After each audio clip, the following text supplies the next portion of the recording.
Gray, folks, back on the Bossman show, joined by my Facebook friend and friend of the show, Coach Andre Gray, Eastern Mississippi State University out of CIAA, doing big things. Coach Gray, good to talk to you, man. How you doing, brother? Boss man, thank you for having me, man. I'm excited. Got a really, really good group of players up here, so I'm bouncing off the walls and ready to start competing. I hear that, man. I hear that. So let me ask you, man, how's it feel being in year two now, leading this program, and for you getting your feet wet, knowing the lay of the land now. So how's it been, man? It's been great, man. ECSU is a really, really good spot, man. I'll be totally honest. Everybody know me as Mr. North Carolina because I've worked in this state for so long, and 26 years now. It's year 26 in the state of North Carolina. But I didn't know a ton about the school prior to coming up here. Had a chance to talk with the chancellor, Carrie Dixon, about the opportunity, and to be totally transparent, that's what made me do it. Her vision for the program, she seems to be really driven for student success, and that's something that I can relate to and connect with. And so I was super excited when she told me about the opportunity. And then James DeBose, the AD, we actually crossed paths at Winston-Salem State prior to this. And his vision for the program and wanting us to try to put the school on the map got me excited about it. So I'm fired that they gave me an opportunity, and we're going to try to do right.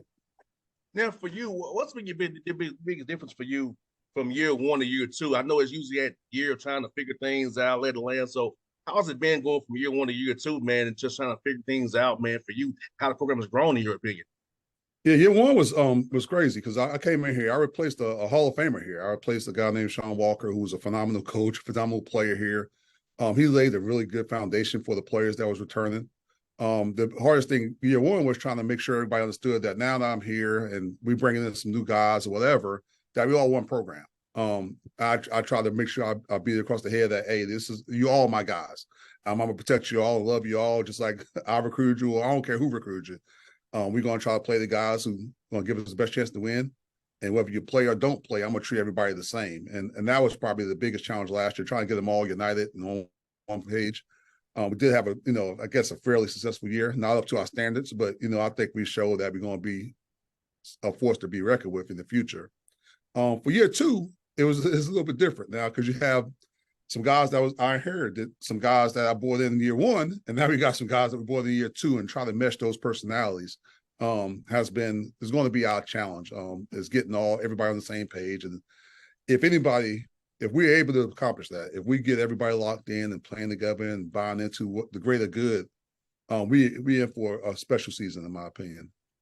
And Coach Gray, for you, man, do you feel like with this portal NIL stuff pieces, you be able to get better high school guys that's getting overlooked now and give them to commit to you now because they're not getting the offers at the lower D1 level or they thought they may get. They can come play for you, CIAA. You're still some competition, and if you put out good talent and good film, guys will find you. Yeah, I try to look at it a little bit different. To be honest, I just try to recruit basketball players. I don't care if you're 18 or if you're 25. But I think you can play.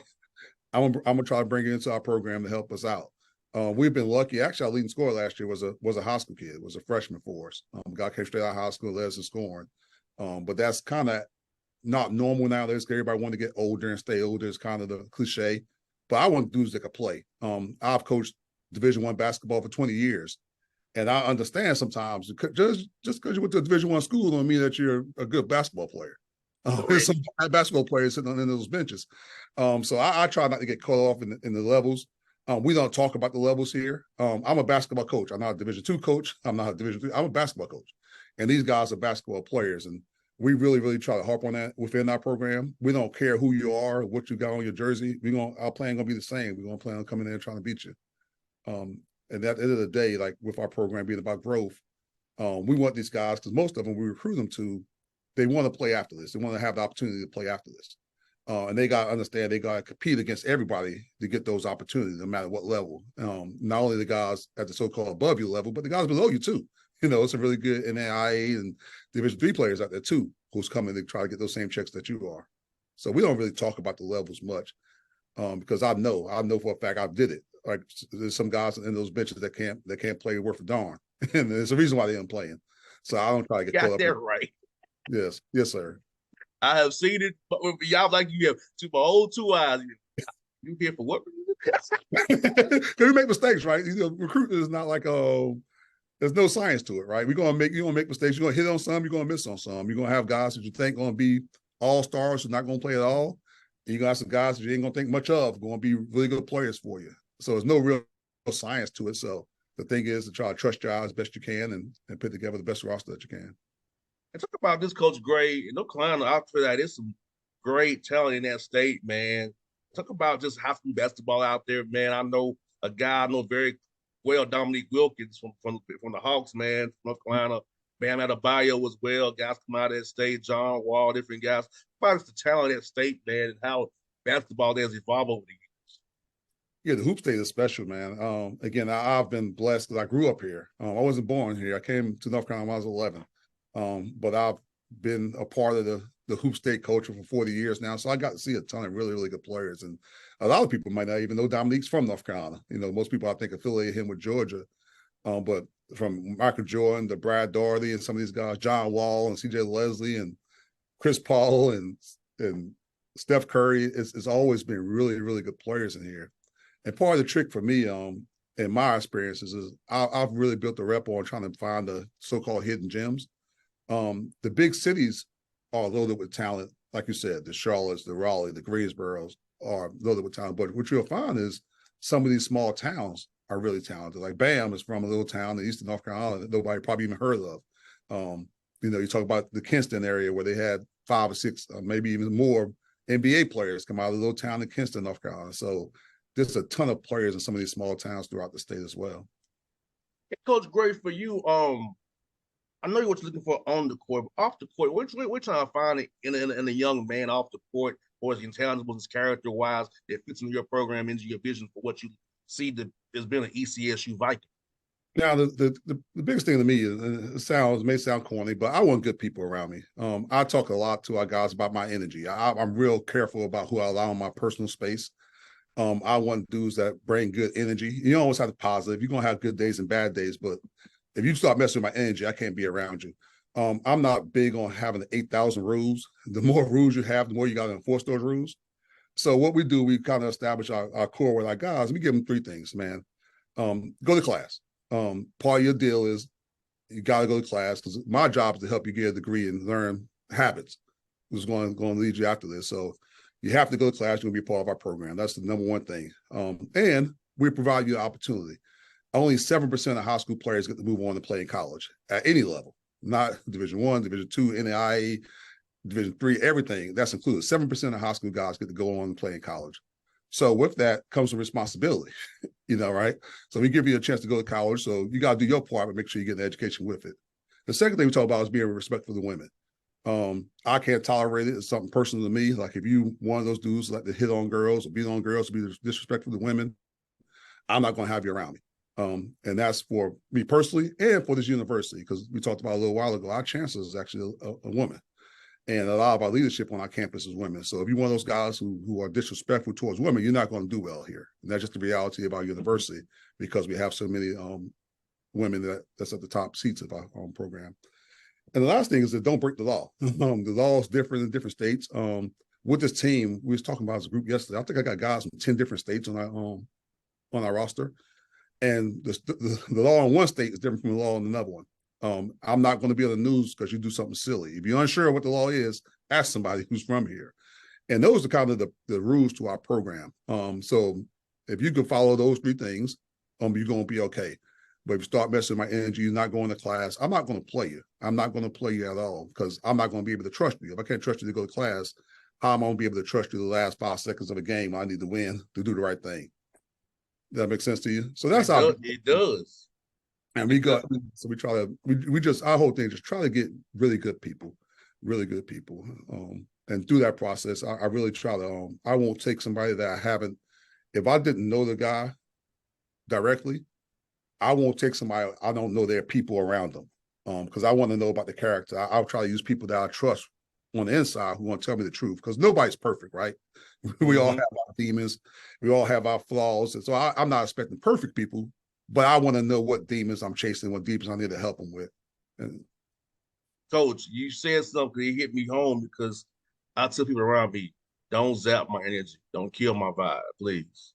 Because I'm a high energy guy, man. I'm a positive guy, man, and I don't do well with negativity around me. So if you got that negativity, I don't need you around just me because I'm trying to promote something different. I'm trying to be positive and fight the good fight the way I gotta fight it. Because being an independent black dude in the media ain't easy.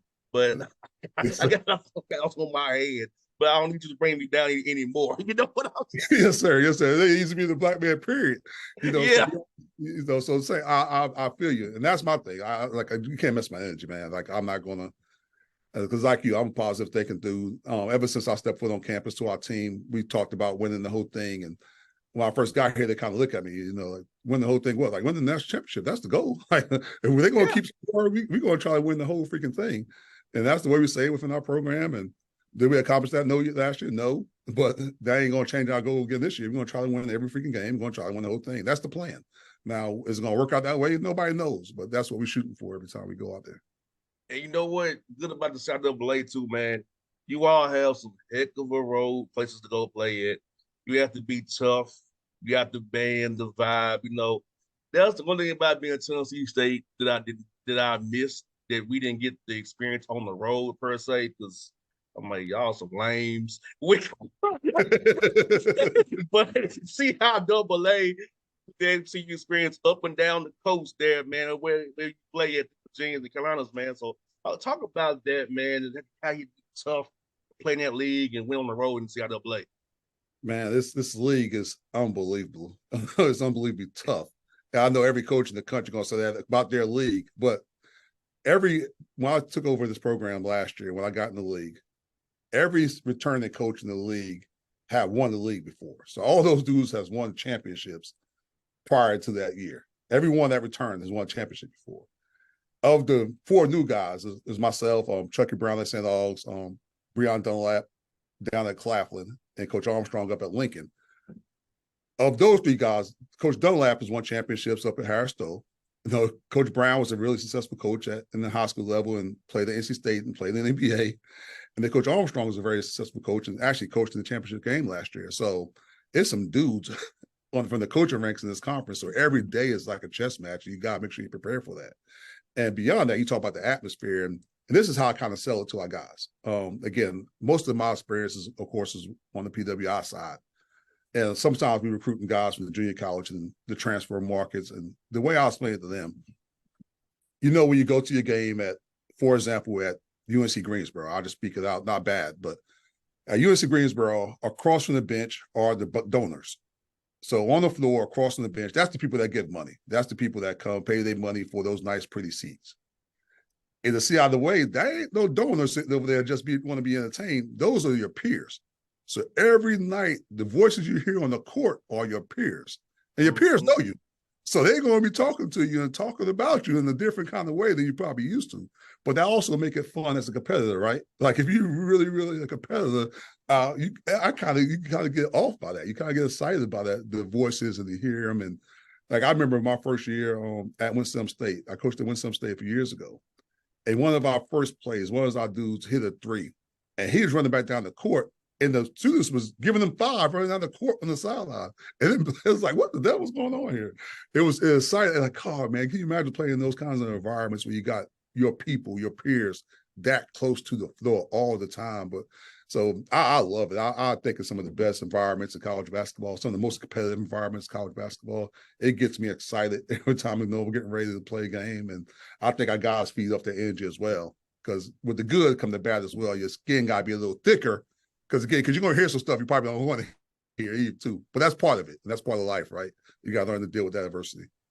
Now, that's why I love the gym South Double A. Because Tennessee State, unfortunately, the crowd ain't on top of it. So we can have that it was gentrification kind of big.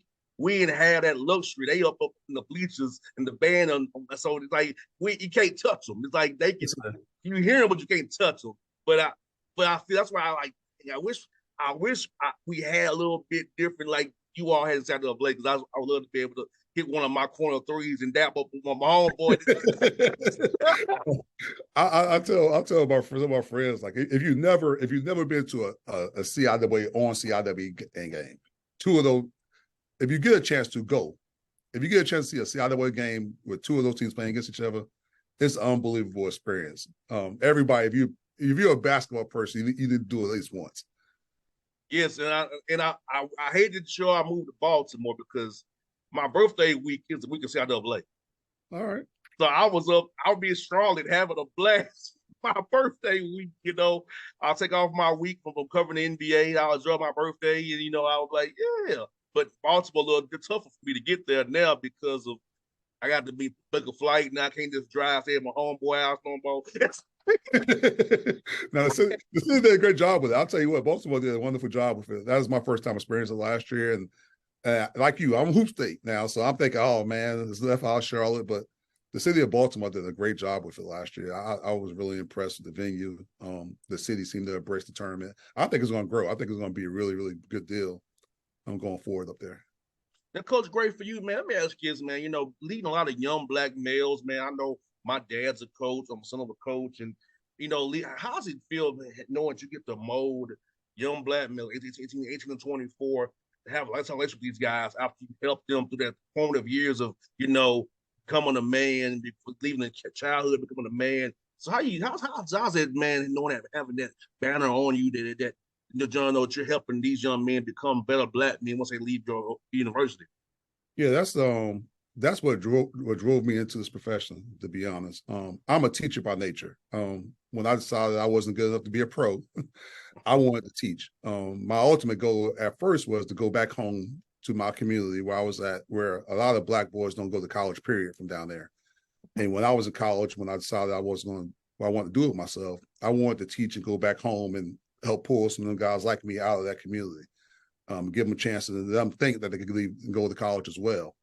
So my background has always been a teacher. I always thought of myself as a teacher. I still do. I think of myself as a teacher, not as necessarily a basketball coach.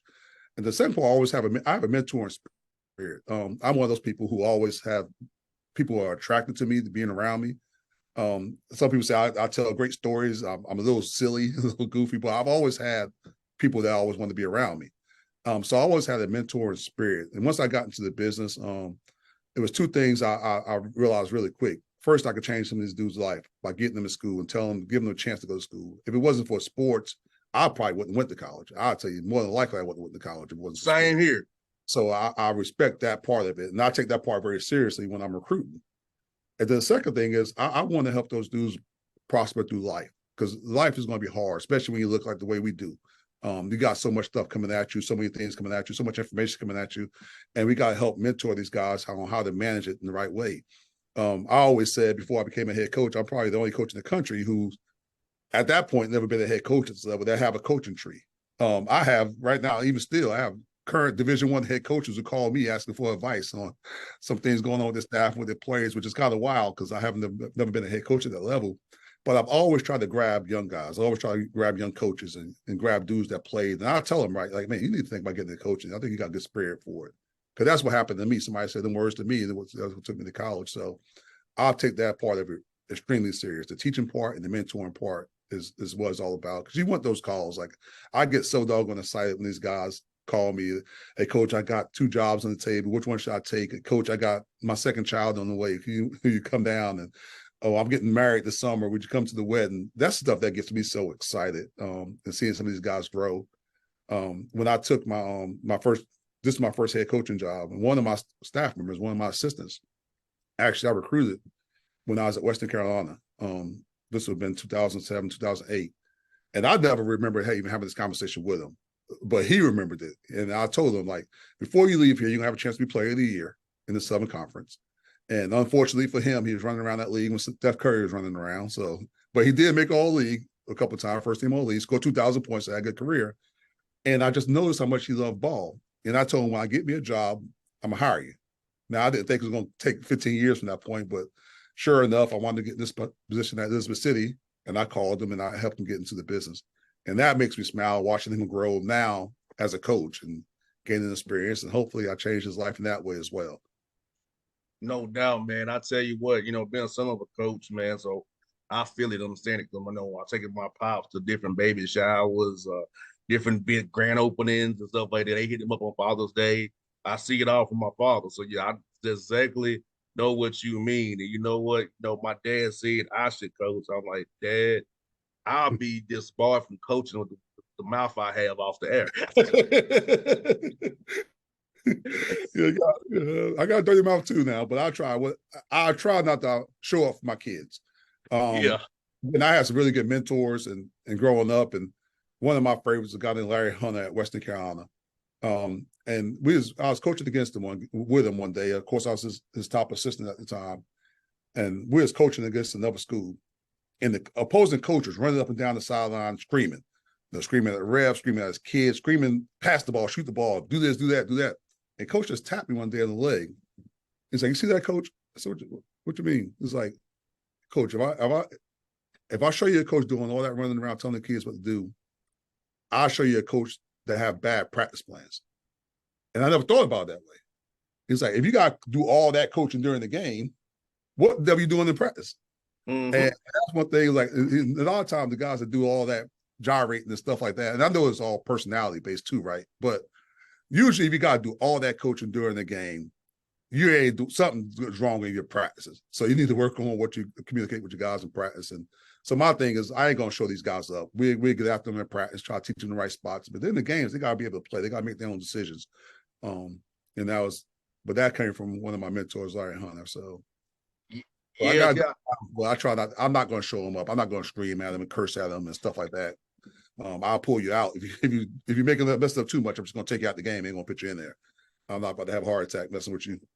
No doubt, no doubt. I just know if I had to try to teach you some multiple times, that's one of my pet peeves, Coach Gray. If I tell you, this is my entrance to this. I done told you twice. That's one of my pet peeves, repeating myself. So I said, Dad, I know myself. I ain't got the patience. I know if I tell you something multiple times, 34 times, I'm gonna start saying the wrong thing. So I said, it ain't for me. I know myself. I said, the radio, I don't lose no games on the radio. I lose no games here. I just have a good time. Yes, sir. Yeah. Now, Coach Gray, I got one more for you, Coach Gray. Yes, when sir. you're not coaching hard, man, and helping these young men live Slip C State, how do you decompress and kind of get away from the game and just enjoy life when you're not in this grind every day of this industry, man? Man, that's my biggest flaw as a person. It's just my wife and I. We don't have any children. It's my wife and I. And I've gotten better at when I'm not doing this and making sure I'm paying my wife some attention, right? Because she's been a trooper. She's been with me from the very beginning of me in this profession. I was actually a middle school coach at the beginning, and she was with me as a student when I was at Fayetteville State. So she actually got to watch me grow, and I moved all over the state of North Carolina, from Wilmington to Cullowhee to Boiling Springs to Shelby, all over the place. And one thing is, I had to learn to pull away from the game a little bit and make sure I'm giving her time and respect, right? But other than that, I don't have any hobbies. I wish, like Dev, I could find one. I tried my darndest to find one. This summer, I was proud of myself because I watched some of those shows that everybody talk about. I watched like BMF and Snowfall and all that stuff, and I was like, hey, I'm getting kind of cool. I'm learning the world. But to be honest, I don't see I don't think of what I do as a job. When I got free time, I'm doing something basketball related. And it's not like punishment. It's not like work to me. I like watching Synergy. So I like watching games on Synergy. I'll pull up. The other day, I was watching the Lithuanian national team offense. And I just like to watch the game and study the game. And so I don't even see it as work. That's my hobby is doing that stuff. I like watching how different people play ball screens, like watching how different people get into actions. And I get on and watch YouTubes of kids. Everybody who send me a video, for the most part, I watch them, which is kind of odd. Every Instagram inbox I get, every email I get, I watch them all. And now some of them I know I'm not going to take, but I just enjoy doing that. And I could get away from the business sometimes and by even watching those videos. Then I watch a lot of NBA. And I know that's might sound kind of to your question because it's still basketball related. But to me, NBA basketball is totally different from the college game, right? Oh, it is. Definitely. Been around every day. It is. So I could watch an NBA game and enjoy it because I'm not trying to coach it. Like I catch myself when I watch a college game. So hey man, I would have did this, I would have done that. when I watch the NBA, I'm just watching it strictly as a fan. I want to see some dude go for 80. You know, like I want to see somebody go crazy. And so I could watch the NBA game as a fan. So that's what I do as well. Now, coach, it's gonna sound real childish to me. But I'm tell you what I do. I go to the arcade and play video games. I go to the batting cage, or I go bowling to get it out of my system. Because sometimes when the Hawks lose, man, it goes home with me, and it shouldn't, but it does. I'm not playing, but it goes home with me. Yes, sir. So Yeah, I'm covering the team every day, so it's like I'm immersed, right? So go play some video games in round one. Go to the batting cage, go bowling, man. Blow some steam after a tough loss, man. Especially if we in Atlanta at home, on the road a little harder. But if I'm at home, that's why I go. That's why I blow off the steam, brother. yes, that's a good thing about being a fan. See, I'm a terrible fan. Some of my friends laugh at me. I can't be a fan for a team that lose. If I'm gonna be a fan, I want to be a fan of a winner. So people always ask, "Who's your team?" Like I don't have a team. Like I'm a Kobe guy. I was a Kobe fan. So when Kobe was playing, it used to break my heart every offseason, especially down the stretch. Like they got, oh man, it's gonna be the year they're gonna get Kobe some help, and they wind up finishing eighth. So I'll jump ship on you. Now, if you're gonna be a bad organization, I would jump ship. Like I don't have no problem doing that. So I tip my hat to guys like you who stayed strong with your teams, because I'm not going to hang in there with you. Like I was Yeah, on. I've been all Atlanta my whole life. I've seen the good, bad, and ugly of Atlanta sports, unfortunately. They tell me you can't jump around. It's okay. I'm a fan. I could be a fan. Like I'm not about to pull for no bad team. I give them a like, couple of years, and I'm gonna go. like, coach, I'm gonna tell you, my worst experience as a fan and as a worker was the Super Bowl. I was in Houston for the Super Bowl when the Falcons blew it. Yes, sir. That was the worst trip back to Atlanta ever. The quietest trip ever. Because Super Bowl, you don't leave right away. Yes, You sir. stay overnight. So you gotta endure that overnight, then get on the bus that Monday morning and fly into Atlanta. It was the worst trip ever. I dreamed about that game for weeks. I couldn't my Oh man. it was a struggle, coach. And I'm over it now, but back then in the 17, man, it was rough on me. Yeah, that's what I thought, man. I'm not gonna again my energy, right? I'm like I can't pull for a bad team. I can't do it. I can't do Yes, it. yes, sir. Yes, sir. Well, I'm Coach sorry. Great, man, I'll tell you what, man. It was fun to get to the show finally, man. It was fun chat with you, my brother. Like I said, if you everything you need from me, man, let me know, man. I'm in your corner, my brother. And so, you got my number there. Anything you need is they hit me up, brother. I got you, man. Yes, sir. Thank you so much for having me on. And you did a great Anytime, job. Coach. It was fun, man. All right, thank you. All right.